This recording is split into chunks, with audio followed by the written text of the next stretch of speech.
Margaret Cooper cherished the steady rhythm of her life, even if it wasn't glamorous. Nestled in a quaint American suburb, her home was modest. A single-story house with faded blue paint and a creaky porch that groaned under the weight of years gone by. Yet, Margaret saw it differently.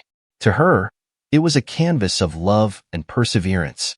Despite the stubborn soil, she had spent years tending to the small garden out front, coaxing bright marigolds and delicate daisies to bloom. The house was warm inside, not from its dated furnace, but from the love that bound Margaret's family. The laughter of her children, Amelia and Daniel, echoed through the hallways, filling the space with life.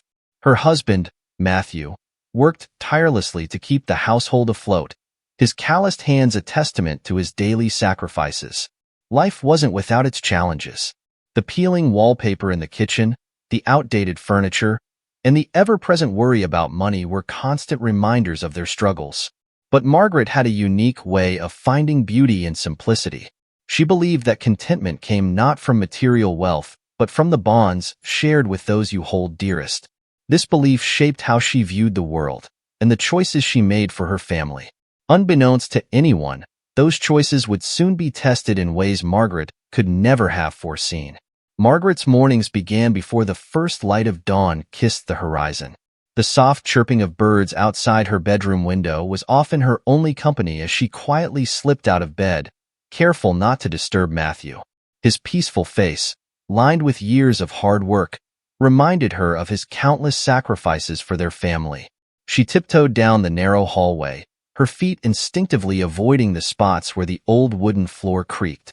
In the kitchen, the familiar hum of the coffee pot greeted her like an old friend. The scent of fresh coffee filled the air, mingling with the faint aroma of lavender from the vase she always kept on the counter, a small luxury she allowed herself.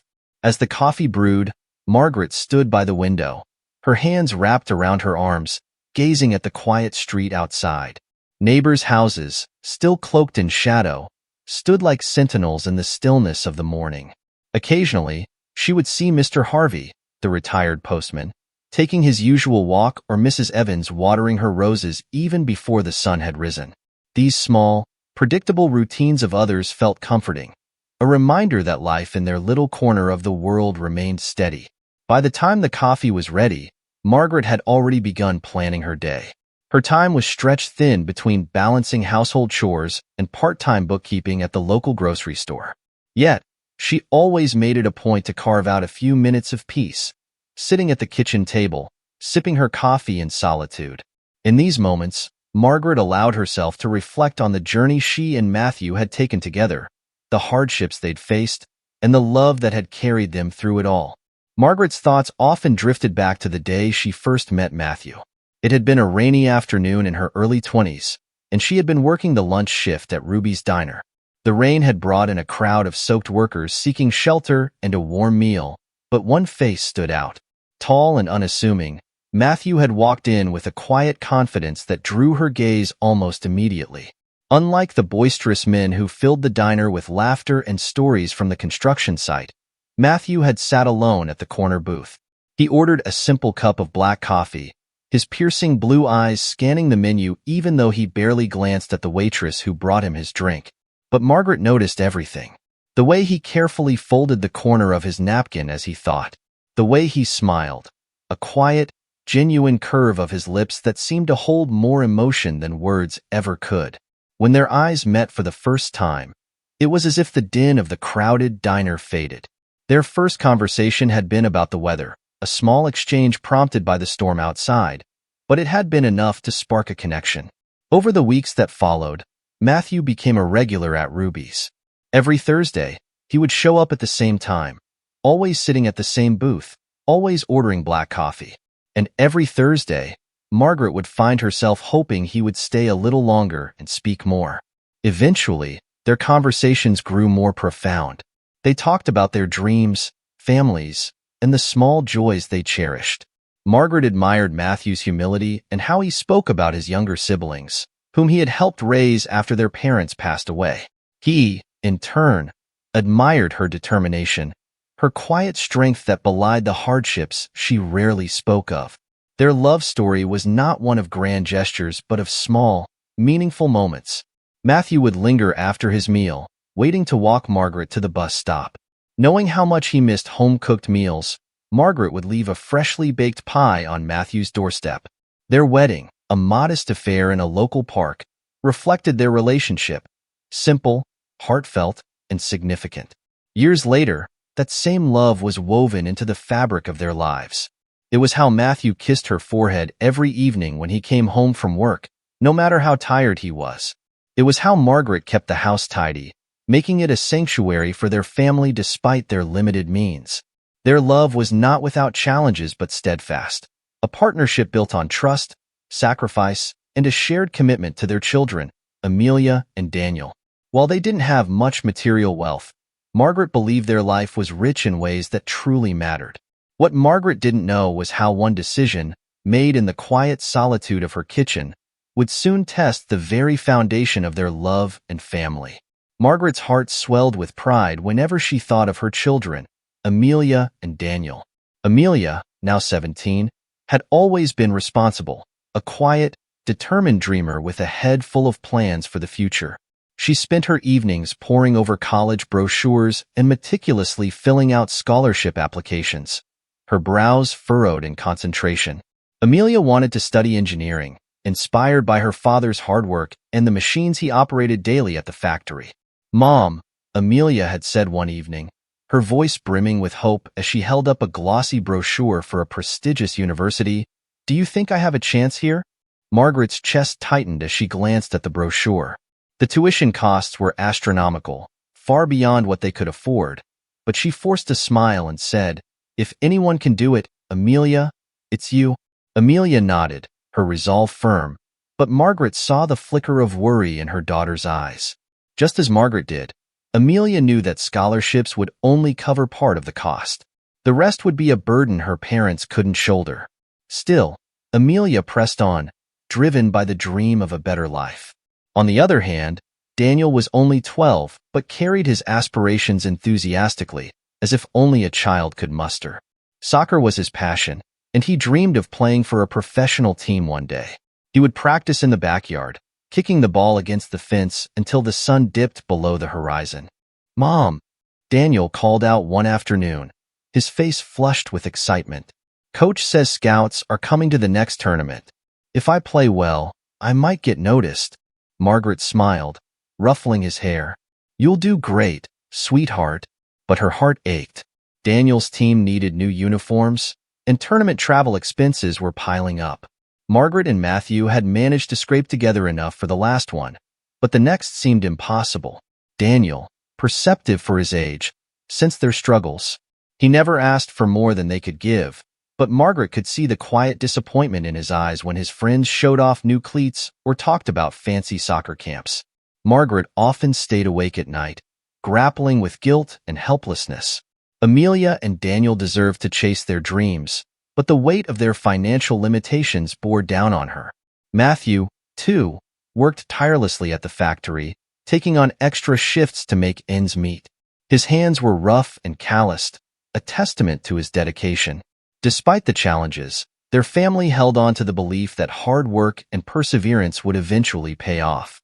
They didn't have much but had each other, which had always been enough. Until the day everything changed. It was a crisp Thursday morning, the kind Margaret always loved. After sending Amelia and Daniel off to school, she set about her daily chores, laundry, tidying the living room, and preparing dinner in the slow cooker. By mid-morning, the house was quiet, save for the rhythmic hum of the washing machine. Margaret sat at the kitchen table with a magazine she'd picked up during her last grocery run. She rarely indulged in such frivolities, but the brightly colored pages offered a brief escape from her worries. Flipping absent-mindedly through the magazine, her eyes landed on an ad for the state lottery. She had played before, but only sparingly, once every few months when she had $1 or $2 to spare. It was never serious, just a small indulgence in daydreaming. What would it be like to send Amelia to her dream college without worry? To let Daniel join the best soccer programs without hesitation? The crumpled lottery ticket sat on the counter, forgotten from weeks ago. On a whim, Margaret grabbed it and turned on the small television in the corner of the kitchen. The numbers flashed on the screen one by one, and as Margaret compared them to her ticket, her heart began to race. 1 match, 2 matches, 3. By the time the final number appeared, Margaret's hands were trembling. She stared at the ticket, her breath catching in her throat. Millions. She had won millions of dollars. The room seemed to close around her as the weight of the realization hit. She stood, pacing the small kitchen as her thoughts spiraled. The possibilities were endless. Amelia's tuition, Daniel's soccer dreams, a new house roof, and maybe even Matthew's early retirement. But then, doubt crept in. What would this money do to her family? Margaret had seen stories of people whose lives were torn apart by sudden wealth. Friends turned into enemies. Families fractured under the pressure of newfound fortune. Her thoughts turned to Matthew. He was proud and content with the simple life they had built together. Would the money make him feel inadequate, as though his years of hard work no longer mattered? And what about Amelia and Daniel? Would they lose their drive, their appreciation for what they had, if everything suddenly came easy? Margaret sat back down, clutching the ticket in her hands. She could hear the echoes of laughter from years past, their family's joy despite their struggles. It wasn't a life of abundance, but one of love and unity. She feared that as much as it could help, this money might unravel everything they had worked so hard to build. By the time Matthew came home that evening, Margaret had made a decision. She would keep the lottery win a secret, at least for now. She needed time to think and figure out how to handle this enormous responsibility. The ticket was carefully hidden in a drawer, its power to change everything held at bay by Margaret's uncertainty. However, secrets have grown heavier with time, and Margaret's was no exception. The days following Margaret's discovery felt surreal, as if she were walking through her life with an invisible weight pressing down on her. She went about her routine as if nothing had changed, but her thoughts churned endlessly inside. The lottery ticket remained hidden in the back of a kitchen drawer, folded neatly but radiating an almost palpable tension. Margaret told herself she was protecting her family. Matthew, Amelia, and Daniel didn't need to know. She wanted to make the right decision to ensure this money wouldn't disrupt the delicate balance they had built over the years. But the longer she kept the secret, the heavier it became, creeping into every quiet moment. At breakfast, Margaret would catch herself watching Matthew too closely. He looked so tired, the lines around his eyes more profound than ever. Each sip of his coffee seemed like an act of sheer endurance before another grueling day at the factory. Every time he kissed her goodbye, Margaret's chest tightened and muttered, "We'll make it work, Margaret. We always do." In the evenings, when Amelia asked questions about college tuition or Daniel excitedly talked about upcoming soccer tournaments, Margaret's heart ached. She could fix all of it, wipe away their worries with a single confession. But what if it backfired? What if the money tore them apart? The guilt became a constant companion, whispering doubts in her ear. Even in the quiet moments, folding laundry or watering her garden, she felt its presence, gnawing at her resolve. She noticed Matthew glancing at her more often, his brow furrowed in concern. "You've been quiet lately," he said one evening as they sat together on the porch. Margaret forced a smile, brushing a strand of hair behind her ear. "Just a lot on my mind." Matthew reached for her hand, his touch warm and reassuring. "We'll get through it, whatever it is." "We always do." Margaret nodded, but her throat tightened. How could she explain that they didn't share the burden she carried? It was a rainy afternoon when everything unraveled. Margaret had been folding laundry in the bedroom, the rhythmic patter of raindrops against the window soothing her restless thoughts. She barely noticed the sound of his truck pulling into the driveway, blending into the storm when Matthew came home early. She heard the faint creak of the front door, followed by the rustling of papers. Her heart skipped a beat. Matthew was always meticulous about the household bills, and the thought of him finding the bank statement crossed her mind. But she dismissed it. Surely he wouldn't stumble upon the hidden lottery ticket. Moments later, Margaret heard his voice, low and sharp, from the kitchen. "Margaret!" Her stomach twisted as she hurried down the hallway. When she entered the kitchen, she froze. Matthew stood by the counter, holding the bank statement she had tucked away in the same drawer as the lottery ticket. His face was a mixture of confusion and disbelief. Do you want to explain this? He asked, his tone calm but laced with an edge that sent chills down Margaret's spine. Her eyes darted to the open drawer. The ticket lay in plain view, its folded edges mocking her. She opened her mouth to speak, but no words came out. Margaret, Matthew repeated, this time louder. What is this? Where did all this money come from? She stepped forward, her hands trembling. I can explain, she whispered, her voice barely audible. Matthew's eyes narrowed. Explain how we've been struggling for years, and you've been hiding this from me? Explain why I've been breaking my back at the factory while you've kept this a secret. Tears welled up in Margaret's eyes as she tried to gather her thoughts. I didn't know how to tell you, she admitted, her voice breaking. I was afraid. Afraid of what this money might do to us. Matthew stared at her, his expression a mixture of hurt and anger. Afraid of what? That it might help us? That we wouldn't have to live paycheck to paycheck? Do you think so little of me, Margaret, that you didn't trust me with this? It's not that, Margaret pleaded, stepping closer. I didn't want the money to change us. I've seen how it can ruin people and make them lose sight of what's important. I didn't want that to happen to us. Matthew shook his head, his hands gripping the edge of the counter. You don't get to decide that for me, for us. We're a team, Margaret. Or at least I thought we were. His words cut through her like a knife. The very thing she had tried to avoid, the strain, the division, was now unfolding before her eyes. Do the kids know? Matthew asked after a long silence. Margaret shook her head quickly. No, I didn't tell anyone. Matthew let out a long, heavy sigh, his shoulders slumping. I need time to think, he muttered, brushing past her. As he left the kitchen, Margaret sank into a chair, her hands covering her face. The house felt unbearably quiet, the weight of her secret now fully exposed. Later that night, as the rain continued to fall, Margaret sat alone in the darkened living room. She could hear Matthew moving around upstairs, but he hadn't spoken to her since their argument. The lottery ticket still lay on the counter, its power to change everything now undeniable. But at what cost? Margaret knew the days ahead would be difficult, filled with conversations she had been too afraid to have. But for the first time in weeks, she felt relief. The secret was no longer hers alone to bear. Perhaps there was hope for her family to heal. The morning after Matthew discovered the lottery ticket, Margaret felt like the house had been submerged in icy silence. The usual chatter and warmth were absent as everyone moved about with unease. Amelia and Daniel had yet to hear the truth, but they sensed the tension. Margaret stood by the stove, stirring oatmeal, her hands trembling. She glanced at Matthew, who was nursing a cup of coffee at the kitchen table. His face was a mask of exhaustion and contemplation, the weight of the previous night's revelation etched into every line. Good morning, Amelia said cautiously as she entered the kitchen, her eyes darting between her parents. Daniel followed, his usual enthusiasm dampened by the atmosphere. Matthew set down his cup and cleared his throat.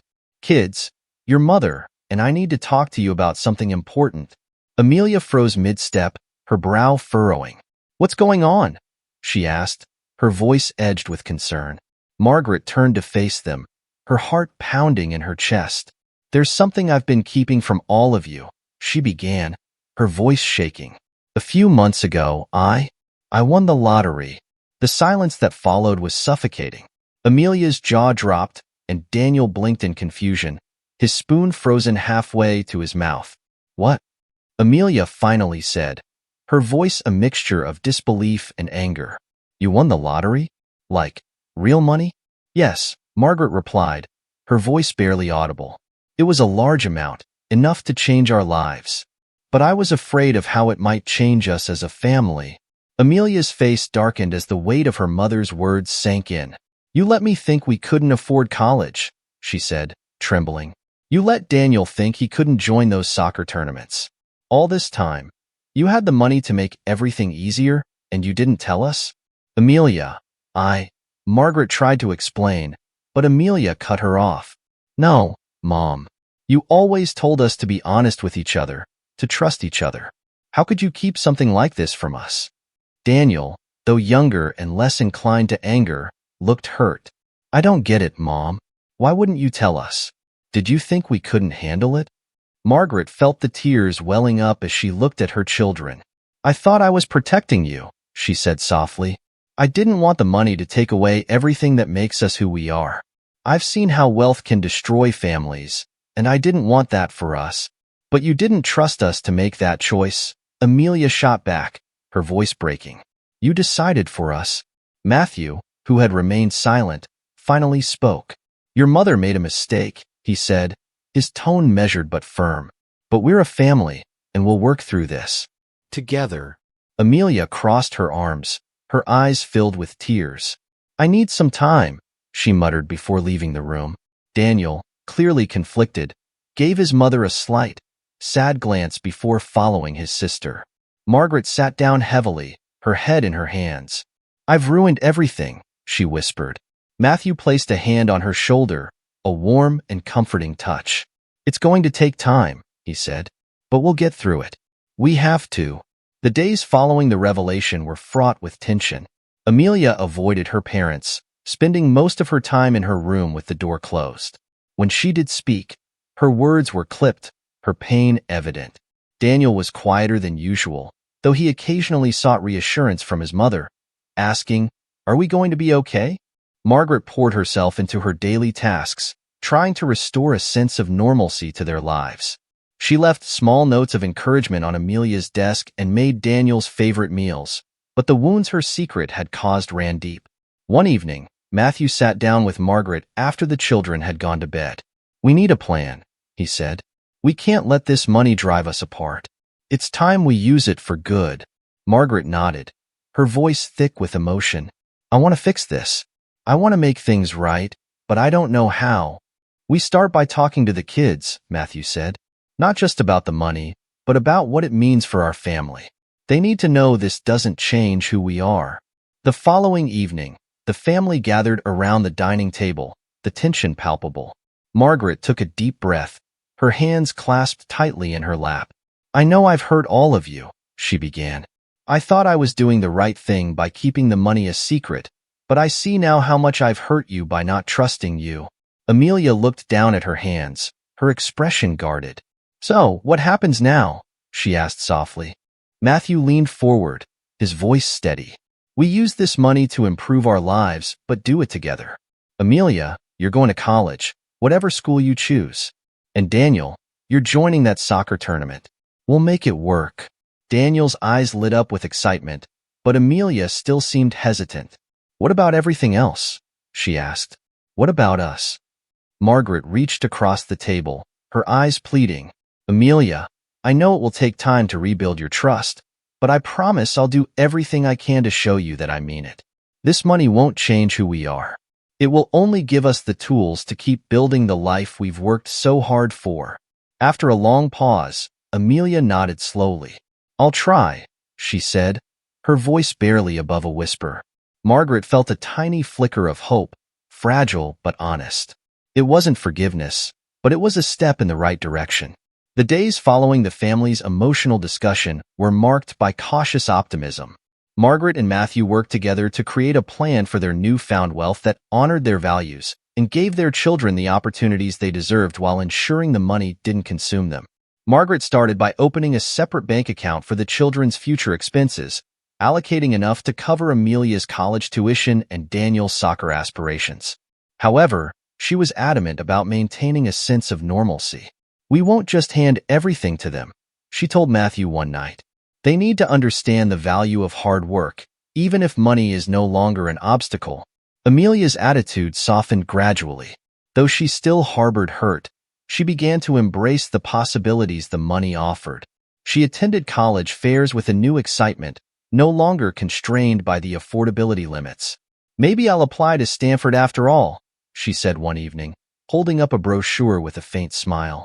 Daniel, on the other hand, was overjoyed. His first soccer tournament with the travel team was only weeks away, and Margaret took him to buy new cleats and gear. As they drove home, Daniel turned to her, his voice hesitant. Thanks, Mom. I know you didn't tell us immediately, but I'm glad you're helping now. His words, simple and sincere, brought tears to Margaret's eyes. I'll always do my best for you, Daniel, she replied, her voice trembling with emotion. Meanwhile, Matthew began considering what the money could mean for their community. It's not just about us, he told Margaret one evening. This town has been good to us. We should give back. Margaret agreed, and they decided to set aside a portion of the winnings for local initiatives. Together, they attended school board meetings and town hall discussions, listening to their neighbors and identifying ways they could help. They started with small gestures, funding new uniforms for Daniel's soccer team, paying off overdue lunch fees at the local school, and anonymously covering medical bills for older people. For the first time in years, Margaret felt a sense of purpose beyond her household. She saw the gratitude in people's eyes and realized that money could do more than ease their burdens. It could change lives. As the weeks turned into months, the O'Connor family began to heal, though the process was far from smooth. Amelia still wrestled with her feelings of betrayal, but found solace in the opportunities that now lay before her. She received acceptance letters from several prestigious universities, including her dream school. One evening, she approached Margaret in the kitchen. "Mom," she began hesitantly, "I've been thinking a lot about everything that happened." Margaret turned, her heart pounding. "And?" Amelia sighed, her eyes glistening with unshed tears. "I was angry, and I still am sometimes. But I understand why you were scared. I want to trust you again. I want us to be okay." Margaret's breath caught as she stepped closer, pulling Amelia into a tight embrace. "We will be, Amelia," she whispered. "I'll work every day to earn your trust back." Daniel, ever the optimist, adapted quickly to the changes in their lives. His joy was infectious, and his successes on the soccer field brought pride to the entire family. Margaret and Matthew sat in the stands at his first travel team game, cheering louder than anyone else. When Daniel scored the winning goal, his grin was so wide it seemed to light up the entire field. But the real turning point came one quiet evening when the family sat together in the living room. The fireplace crackled softly, casting a warm glow across the room. Amelia was curled up on the couch, reading a book about her chosen engineering field. Daniel was sprawled on the floor, flipping through a soccer magazine, occasionally pointing out his favorite players to Matthew. Margaret watched them, her heart swelling with gratitude. "I've been thinking," she said, breaking the comfortable silence. Matthew glanced at her, a curious smile on his face. "About what?" "About everything we've been through," Margaret replied. "I was so afraid of what this money might do to us, but now I see it for what it is. A chance to grow, give, and dream bigger than we ever thought possible." Amelia looked up from her book, her expression thoughtful. "It's not about the money, is it?" she said quietly. Margaret shook her head. "No, it never was. It's about what we do with it, how we use it to strengthen our bonds and help others do the same." The family shared a sense of peace for the first time in what felt like forever. The wounds left by Margaret's secrecy had not disappeared, but they were beginning to heal, replaced by a renewed sense of trust and unity. With their family on the mend, Margaret and Matthew began focusing on how their newfound wealth could impact their small town. They recognized that while their lives had been transformed, many of their neighbors were still struggling with the same challenges they had once faced. It wasn't enough to secure their future. They wanted to leave a legacy of compassion and hope. Their first initiative was a scholarship fund for local high school students that would honor the values Margaret and Matthew had always held dear: hard work, humility, and perseverance. Amelia, inspired by her parents' efforts, eagerly joined the project. She worked closely with her mother to design the application process, often spending hours reviewing essays and discussing how to reward students who showed academic excellence, resilience, and kindness. "This feels right," Amelia said one evening as she helped Margaret sort through applications. "It's like we're giving others the chance I almost didn't have." Margaret's heart swelled with pride. "It's more than that, Amelia.